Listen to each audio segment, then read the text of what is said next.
हम सब देख रहे हैं, सब सुन रहे हैं, आप हमको फिर मत रोकिएगा। तो स्पीकर सर, भारत एक आवाज है, भारत इस देश के सब लोगों की आवाज है, और अगर हम उस आवाज को सुनना चाहते हैं, हमें अहंकार को, नफरत को मिटाना पड़ेगा। स्पीकर सर, कुछ ही दिन पहले मैं मणिपुर गया। हमारे प्रधानमंत्री नहीं गए, आज तक नहीं गए, क्योंकि उनके लिए मणिपुर हिंदुस्तान नहीं है।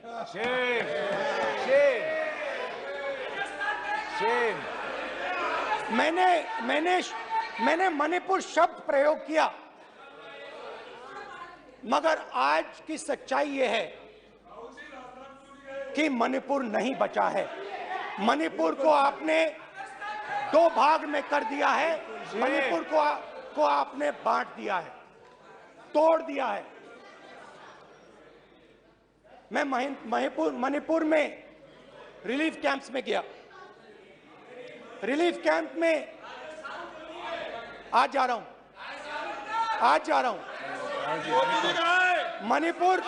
मणिपुर में रिलीफ कैंप में मैंने महिलाओं से बात की। ठीक है सर,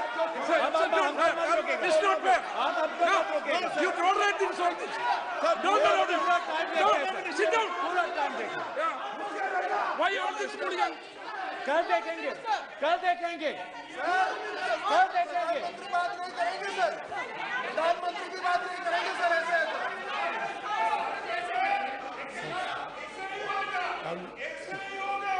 समय मैं मणिपुर गया और मणिपुर के कैंप्स में मैंने महिलाओं से बात की,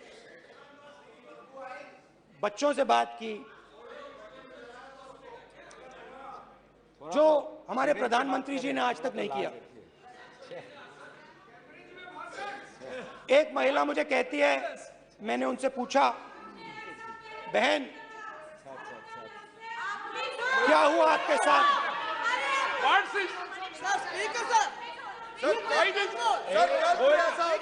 एक मंत्री बोल रहे हैं, एक मंत्री खड़े होके बोल रहे हैं, एक मंत्री खड़े होके ऐसे कर रहे हैं, एक मंत्री खड़े होंगे तो पूरे सांसद खड़े होंगे यहाँ पे, पूरे सांसद खड़े होंगे यहाँ पे, बैठे नहीं है, चुपचाप करिए, पूरे सब खड़े होंगे, पूरे सब खड़े होंगे सर, सिर्फ कांग्रेस पार्टी नहीं, पूरा देश खड़ा होगा आपके खिलाफ। तो पूरा देश आपके खिलाफ खड़ा होगा। मैं बहुत सारी महिलाओं से बात किया, मगर मैं आपको दो उदाहरण देना चाहता हूं। एक महिला मुझे कहती है, मैंने कहा क्या हुआ तुम्हारे साथ? कहती है, मेरा छोटा सा बेटा, महिला का सम्मान करें प्लीज, ये सम्मान, एक ही बच्चा था मेरा, कोई शर्म कर लो गल, एक ही बच्चा था मेरा, मेरे सामने, मेरे आंखों के सामने उसको गोली मारी है। मैं पूरी रात, आप सोचिए, आप अपने बेटे के बारे में, बेटों के बारे में सोचिए, मैं पूरी रात उसकी लाश के साथ लेटी रही।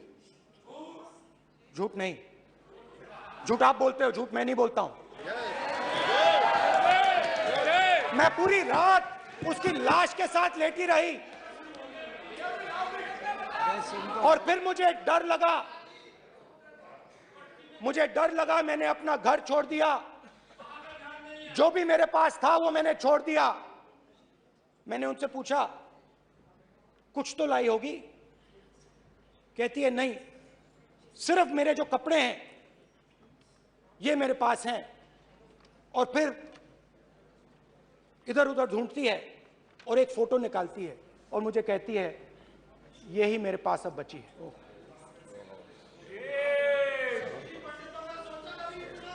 एक और उदाहरण, दूसरे कैंप में मैं एक महिला मेरे सामने आती है, मैं उससे पूछता हूं तुम्हारे साथ क्या हुआ, क्या हुआ तुम्हारे साथ? और जैसे ही मैंने ये सवाल पूछा,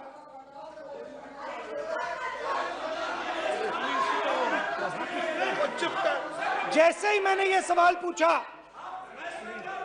आप महिला का दर्द नहीं सुन सकते, महिला का दर्द नहीं सुन सकते, महिला का दर्द सुनने का आपका धैर्य नहीं है, महिला का दर्द नहीं सुन सकते, महिला का दर्द नहीं सुन सकते। जैसे ही मैंने उससे ये सवाल पूछा, बैठो, जैसे सर प्लीज सर, आप बोलिए, शर्म करिए, शर्म करिए। जैसे ही मैंने उससे सवाल पूछा तुम्हारे साथ क्या हुआ, शर्म नहीं है तेरे को? वैसे ही 1 सेकंड में वो कांपने लगी। उसने अपने दिमाग में वो दृश्य देखा और वो बेहोश हो गई, मेरे सामने कांपती हुई बेहोश हो गई। तो ये मैंने आपको सिर्फ 2 उदाहरण दिए हैं। स्पीकर सर, इन्होंने मणिपुर में हिंदुस्तान की हत्या की है, सिर्फ मणिपुर की नहीं, हिंदुस्तान की हत्या की है। इनकी राजनीति ने मणिपुर को नहीं, हिंदुस्तान को मणिपुर में मारा है, हिंदुस्तान को कत्ल किया है, हिंदुस्तान का मर्डर किया है मणिपुर में।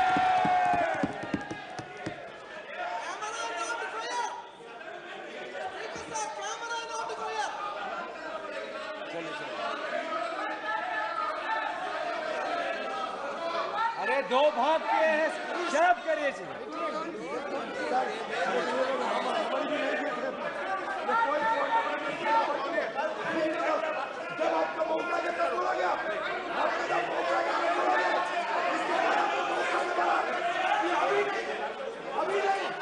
मैं माननीय सभी सदस्यों से कहूंगा शांति रखें, प्लीज प्लीज। मणिपुर, हाँ क्या बोल रहे हैं? आप बोलिए। अरे भाई क्या बात है? क्यों बात है? क्या बात करते हैं? इन्होंने राहुल गांधी ने आज सदन में पानी पी रहे हैं भाई, बैठो। सर ये राहुल गांधी ने आज जो बातें कही है इस सदन में बहुत ही गंभीर बात किया है। मैं उनसे एक सवाल पूछना चाहता हूँ। 7 दशक तक हजारों लोगों को नॉर्थ ईस्ट में हत्या हुए हैं, इसका जिम्मेदार कांग्रेस पार्टी है। राहुल गांधी को माफी मांगना चाहिए। राहुल गांधी का कांग्रेस पार्टी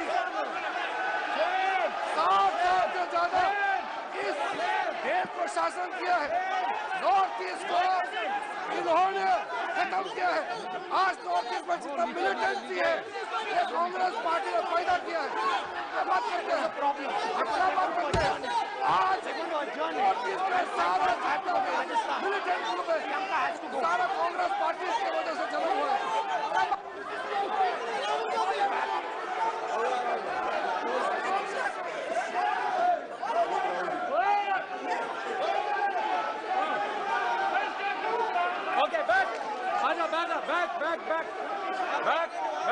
बैक रेवंत पीछे ले आओ, बैक हाईवे हो गया प्रतापन हो गया आप भाषण नहीं सुनना चाहते? आप भाषण नहीं सुनना चाहते? प्लीज बैठिए,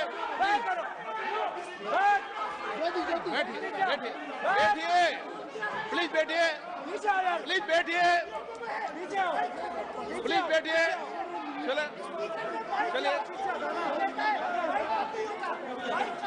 चलिए ओके, थैंक यू सबसे बड़ा champion. Thank you please please thank you thank you thank you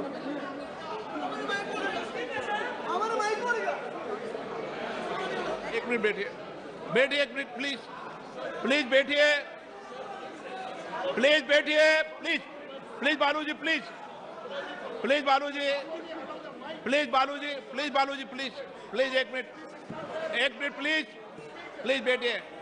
माननीय सदस्यगण, ऐसे नहीं सकते। जिस तरीके का व्यवहार आप टेबल पर आकर कर रहे हैं, इस तरीके से सदन नहीं चलेगा। ये तरीका ठीक नहीं है। जब मैंने किसी को कहा है तो कहा है, ऐसा सदन नहीं चलेगा। और भाई के आप सदन नहीं चलाना चाहते, अलग बात है। अब अपनी बात कहिए, गलत तरीका ये। माइक कैसे ऑन हुआ? नो, ऐसा सदन चलने वाला नहीं है। बस जो माननीय सदस्य टेबल पर आए उनके खिलाफ कार्रवाई होगी। प्लीज बैठिए, बैठिए, बैठिए, आप भी बैठिए, आप भी बैठिए। माननीय मंत्री जी, माननीय मंत्री जी, प्लीज बैठिए। भारत सदन है, माता, प्लीज बैठिए, भारत माता, प्लीज बैठिए। Please brother. मैं बहुत शांति से सुन रहा हूं। इसका तरीका ये नहीं है उचित हो कि आप टेबल पर आए। नहीं, गलत गलत तरीका ये। आप जैसे मैंने माननीय sir, please please brother please भाई पानी ले। जैसे मैंने भाषण के शुरुआत में बोला, भारत एक आवाज है। भारत हमारी जनता की आवाज है, दिल की आवाज है। उस आवाज की हत्या आपने मणिपुर में की। इसका मतलब भारत माता की हत्या आपने मणिपुर में की।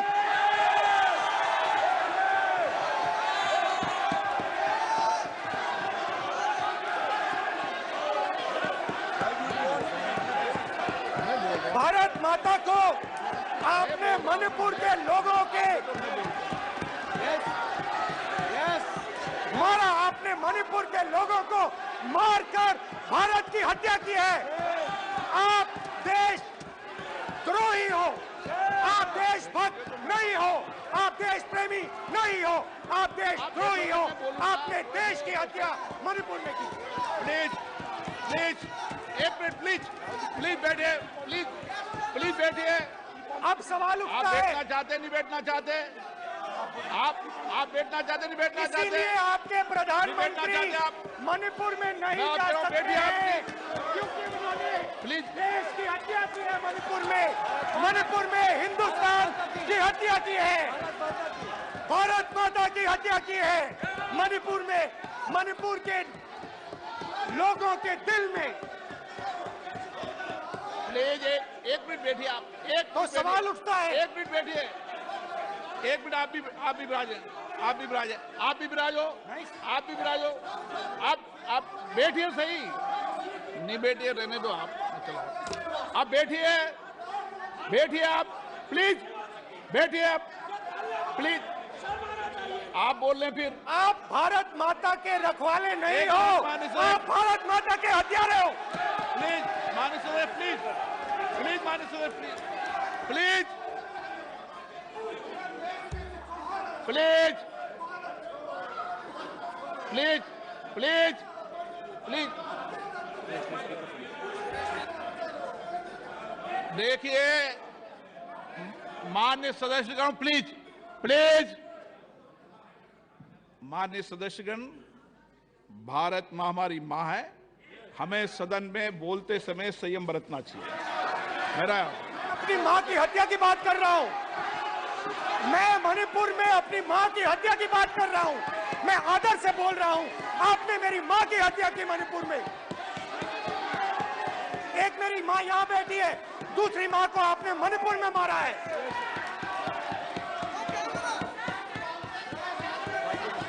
और हर रोज जब तक आप हिंसा को बंद नहीं करोगे तब तक आप मेरी मां की हत्या कर रहे हो। हिंदुस्तान की सेना मणिपुर में एक दिन में शांति ला सकती है, हिंदुस्तान की सेना का प्रयोग नहीं कर रहे हो क्योंकि आप हिंदुस्तान को मणिपुर में मारना चाहते हो।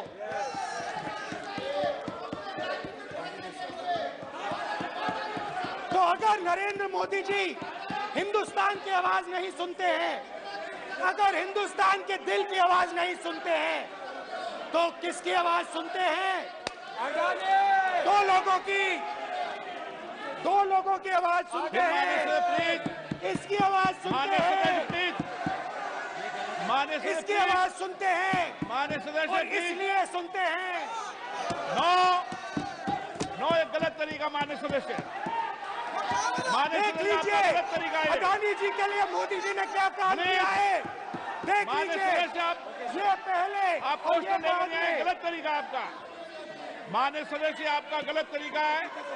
आप सीनियर सदस्य हैं, आप इस तरीके का व्यवहार सदन में मत करिए।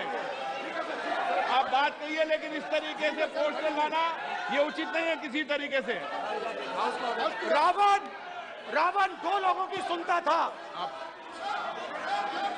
रावण दो लोगों की सुनता था, मेघनाथ और कुंभकर्ण।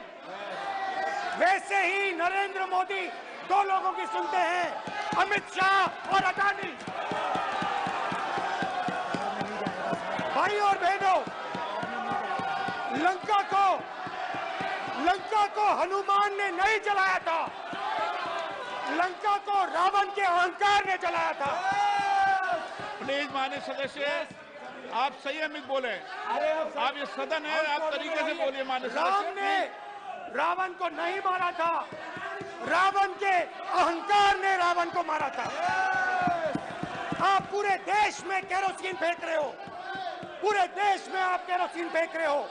आपने मणिपुर में केरोसिन फेंकी, अपनी चिंगारी लगा दी। अब आप हरियाणा में कर रहे हो, पूरे देश को आप जलाने में लगे हो। आप पूरे देश में भारत माता की हत्या कर रहे हो। धन्यवाद स्पीकर।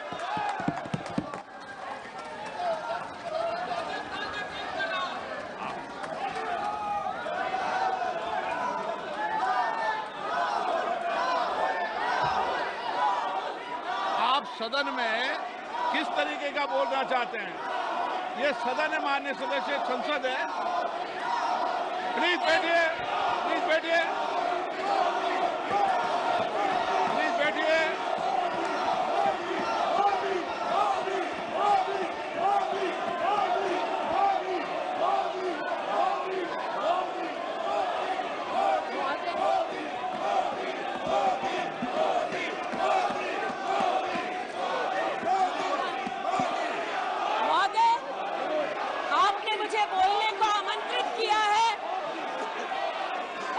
सदन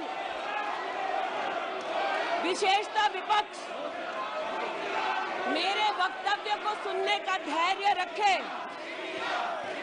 तो बहुत सारी चीजें उजागर हो सकती हैं।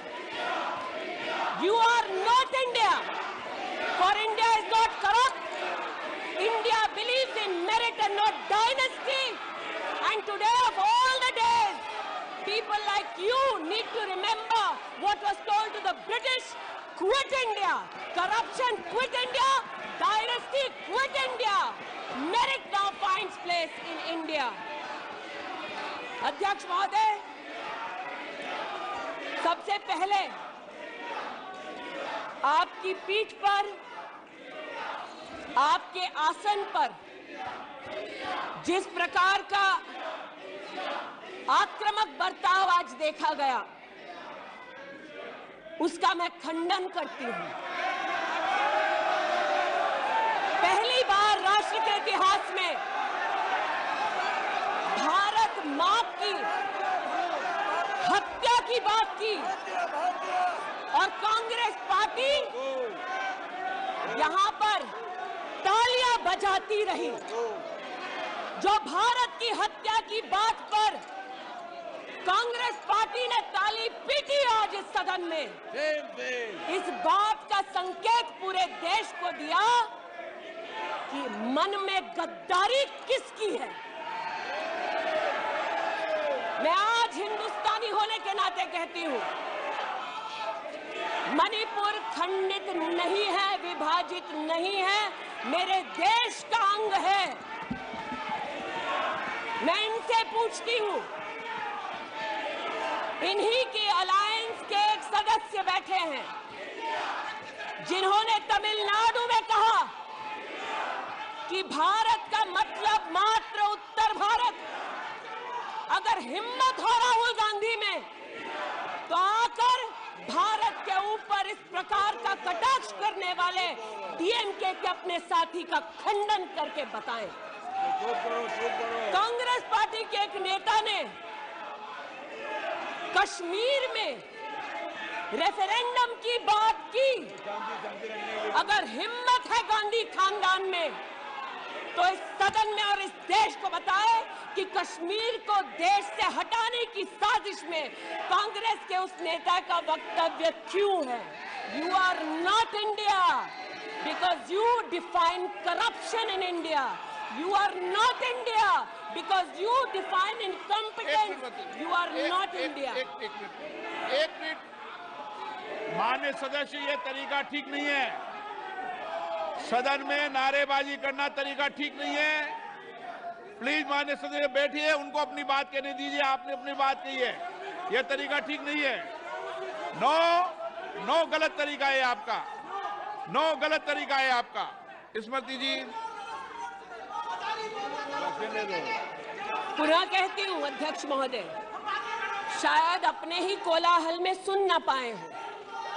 मणिपुर हमारे देश का अभिन्न अंग है, खंडित न था, न है, न कभी होगा। इनके यूपीए के अलायंस के एक नेता ने तमिलनाडु में एक वक्तव्य दिया है। पुनः कहती हूं कि भारत का मतलब मात्र उत्तर भारत। मैं आज गांधी खानदान से, कांग्रेस पार्टी से पूछना चाहती हूं, क्या भारत केवल उत्तर भारत है? अगर दम है तो अपने पार्टनर को मुंह तोड़ जवाब दे, अगर हिंदुस्तान में आस्था रखते हैं। कांग्रेस के एक नेता ने अध्यक्ष महोदय कोर्ट में जाकर वक्तव्य दे दिया कि कश्मीर में रेफरेंडम की तलाशना चाहिए संभावना। मैं आज कांग्रेस पार्टी से पूछना चाहती हूं, क्या उनके आदेश अनुसार ये वक्तव्य कि कश्मीर का खंडन हो, भारत विभाजित हो, क्या ये कांग्रेस के नेतृत्व के आदेश के अनुसार है? अध्यक्ष महोदय पुनः कहती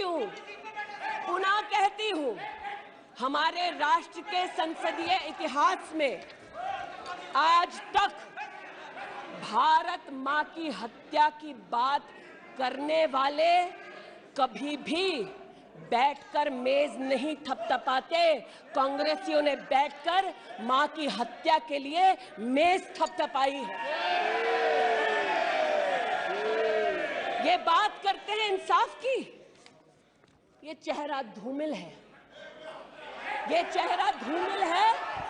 मैं बताऊं किसका चेहरा है, मैं बताऊं किसका चेहरा है अध्यक्ष महोदय।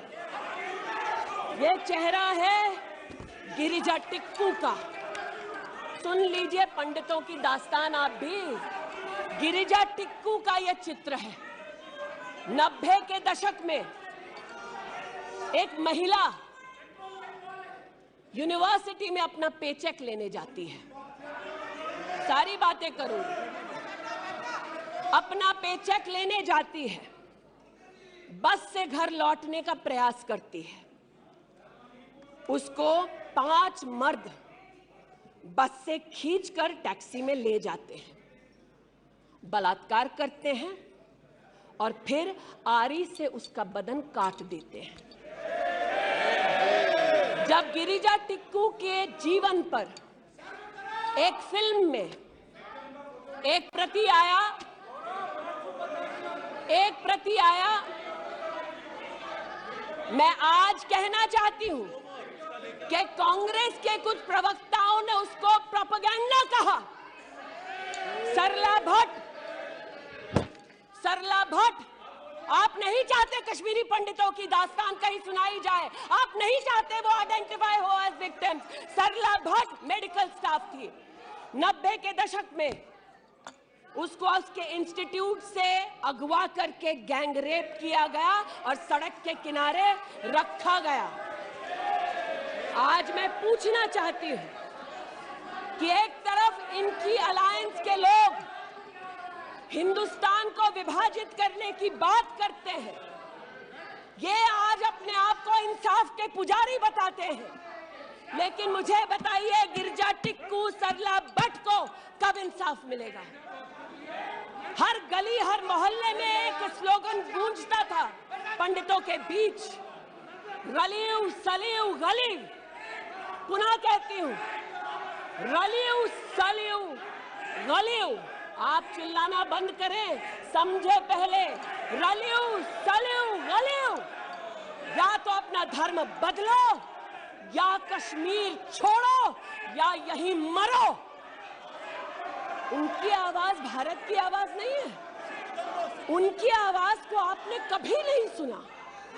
मैं आज कहती हूं, इन्होंने कहा अश्रु बहाए, भ्रमण किया 84 के दौरान में।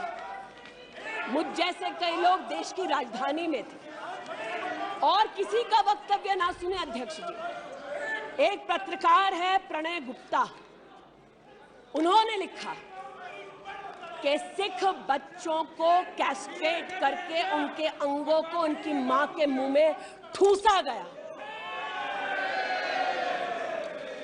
आज बोलती हूं, त्रिलोकपुरी में 30 औरतों को इकट्ठा करके चीला गांव में ले जाकर उनका बलात्कार किया।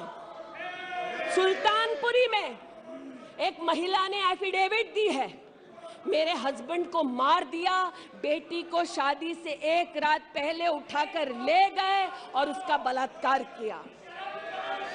एक 45 साल की मां ने कहा सिख दंगों के दौरान कि ना सिर्फ मेरे पति को मारा, ना सिर्फ मुझे गैंगरेप किया, बल्कि मेरे सामने मेरे बेटे पर केरोसिन छिड़ककर उसको आग लगा दी गई। और आज भारत की बात करते हैं, कहते हैं कि कश्मीर से कन्याकुमारी तक 130 दिन चल रहे थे।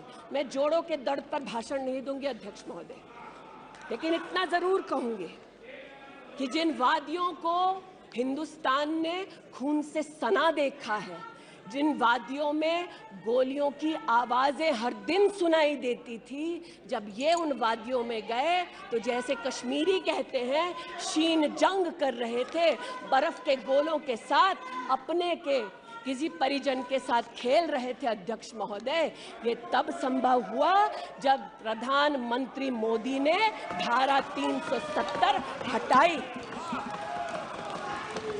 आज इस सदन में उल्लेख हुआ है कि ये गए हैं, I have been to Manipur, you might have not been. आज इस सदन में उल्लेख हुआ है कि ये यात्रा में गए और यात्रा में क्या आश्वासन दिया कि अगर इनका बस चले तो धारा 370 ये पुनः स्थापित कर दे। धारा 370 की वजह से कश्मीर की बेटियों को दहेज के लिए अगर प्रताड़ित किया जाता था तो वहां की बेटियों के पास कानून का सहारा नहीं था, क्योंकि इन्होंने धारा 370 लगाई। कश्मीर में अगर बेटियां प्रदेश के बाहर ब्याही जाती थी तो उनके पैतृक संपत्ति पर उनका अधिकार समाप्त हो जाता था, क्योंकि इन्होंने धारा 370 लगाई। कश्मीर में अगर 14 साल से कम उम्र की बच्ची का 18 साल से कम उम्र की बच्ची का ब्याह रचा दिया जाता था तो उसे कानून का संरक्षण नहीं मिलता था, क्योंकि इन्होंने धारा 370 लगाई। आज जो भग गए हैं सदन से उनसे कहना चाहती हूं कि इस देश में ना धारा 370 लौटेगी, इस देश में कभी भी पंडितों को रलियू सलियू गलियू का धमकी कोई देने वाले बचेगा नहीं। आज कई यहां पर बहनें उपस्थित हैं जो वहां से अपनी आक्रोश को और राहुल जी के प्रति समर्थन को व्यक्त कर रही हैं।